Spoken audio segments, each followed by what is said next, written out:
Halo, bertemu kembali di pembacaan kita untuk hari yang ke-49. Oke, hari ini saya bersama dengan Wenish. Oke. So, macam biasa, sebelum kita mula, kita akan pray dulu. So, let's pray. Ya Tuhan Allah Bapa kami yang bertata dalam kerajaan surga, pada saat ini kami ingin membacakan firman Engkau. Biarlah Engkau terus memberkati kami untuk memahami setiap satu pembacaan firman Engkau yang kami bacakan hari ini. Ampunkan segala dosa pelanggaran kami, semua ini saya serahkan dalam nama Tuhan Yesus Kristus yang menjadi juru selamat dan penebus kami. Amin. Amin. Saya ada Pak.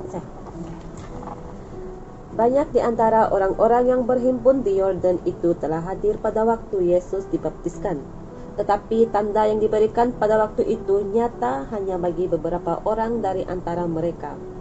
Pada bulan-bulan sebelumnya dalam pekerjaan Yohanes Pembaptis, banyak orang tidak mau mempedulikan seruan untuk bertobat. Demikianlah mereka telah mengeraskan hati serta mengelapkan pengertian mereka.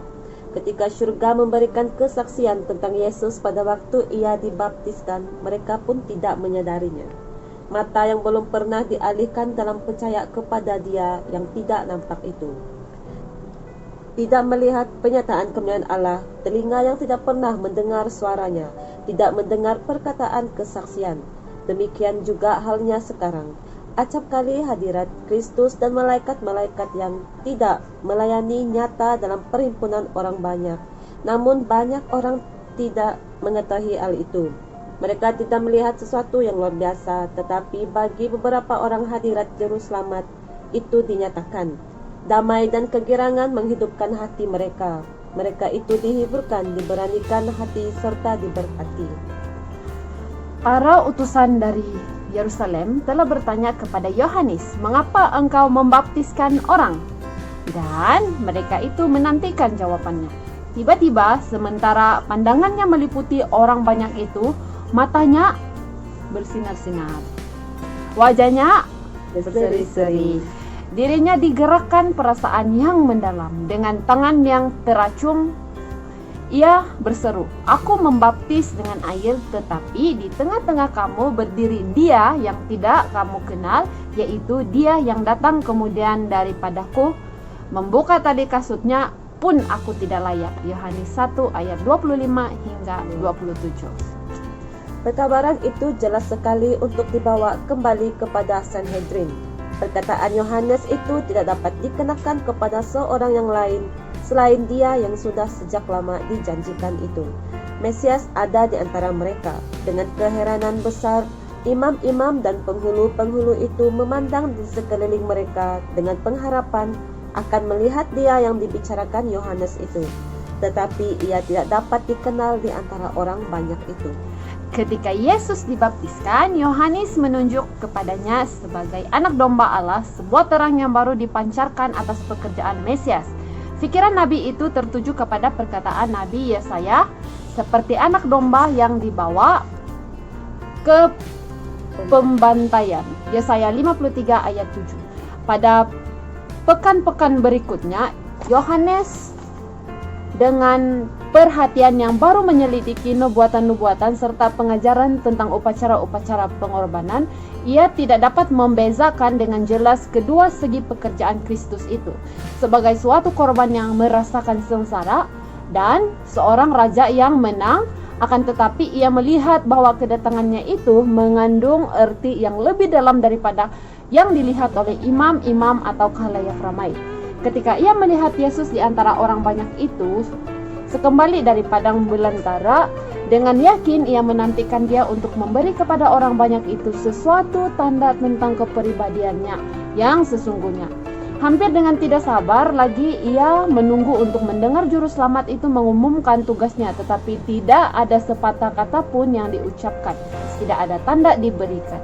Yesus tidak memberikan sambutan kepada pengumuman Yohanes Pembaptis itu tentang dia, melainkan menggabungkan diri dengan murid-murid Yohanes dengan tidak memberikan tanda secara lahir apapun mengenai tugasnya yang istimewa itu, dan tidak mengambil tindakan apa-apapun untuk menarik perhatian kepadanya. Keesokan harinya Yohanes melihat Yesus datang dengan sinar kemuliaan Allah. Hinggap atasnya, Nabi itu mengangkat tangannya seraya berkata, "Lihatlah, anak domba Allah yang menghapuskan dosa dunia. Dialah yang kumaksud ketika kukatakan, kemudian daripadaku akan datang seorang yang telah mendahului aku, sebab dia telah ada sebelum aku.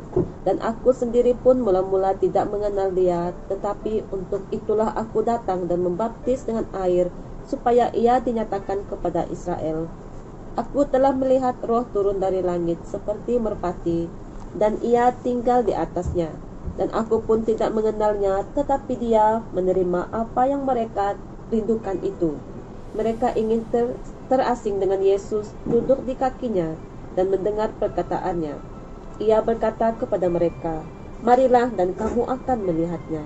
Mereka pun datang dan melihat di mana ia tinggal, dan hari itu mereka tinggal bersama-sama dengan dia. Sekiranya Yohanes dan Andreas mempunyai roh imam-imam dan penghulu-penghulu yang tidak mau percaya itu, maka sudah tentu mereka tidak menjadi pelajar di kaki Yesus. Mereka itu pasti akan datang kepadanya selaku ahli kritik untuk menghakimi perkataannya. Dengan demikian, banyak orang menutup pintu terhadap kesempatan yang indah. Tetapi bukan demikian halnya dengan kedua murid yang mula-mula ini. Mereka telah menyambut panggilan Roh Kudus dan dalam pengajaran Yohanes Pembaptis. Kini mereka pun mengenal suara guru semawi itu. Bagi mereka, segala ucapan Yesus itu penuh dengan kesegaran, kebenaran, dan keindahan. Penerangan ilahi dipancarkan ke atas pengajaran perjanjian lama. Pokok-pokok kebenaran yang banyak seginya nampak jelas dalam terang yang baru. Penyesalan iman dan kasihlah yang menyanggupkan jiwa untuk menerima akal budi dari surga.